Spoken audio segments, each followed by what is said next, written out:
ایک بھائی نے کویشچن کیا تھا کہ کسی خاتون کے ایک بچہ ہے، وہ حاملہ ہیں اور حمل 5 ماہ کا ہو چکا ہے،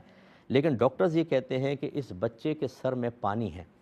اب اگر یہ پیدا ہو بھی گیا تو ڈاکٹرز کے گمان کے مطابق ایب نارمل ہوگا، تو کیا اس بچے کو ضائع کیا جا سکتا ہے یا نہیں؟ دیکھیں، نہیں کر سکتے ہیں، کیونکہ 4 ماہ کے بعد بچے میں روح پھونک دی جاتی ہے۔ تو فقہا نے واضح طور پہ لکھا کہ اگر 4 ماہ کے بعد بچے کو ختم کریں گے تو یہ ایک انسان کے قتل کی مثل ہے۔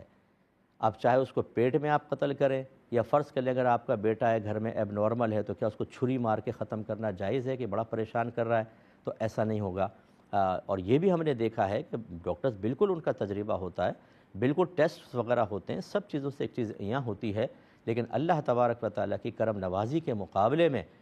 کوئی بھی رائے، کوئی بھی آپ کے ٹیسٹ رپورٹ وغیرہ رکاوٹ نہیں بن سکتی۔ بعض اوقات بچے ٹھیک ہو جاتے ہیں، یا بعد میں کوئی آپریٹ وغیرہ ہوتا ہے تو معاملہ صحیح ہو سکتے ہیں، اس لیے اللہ پر اعتماد رکھ کر بہرحال اس بچے کو پیدا ہونے دینا چاہیے، اس کو مارنا شرعاً جائز نہیں ہوگا۔ ایک بہن نے فرمایا کہ بعض اوقات ہم شادیوں میں جاتے ہیں، نامحرم بہت ہی کم سے ہوتے ہیں،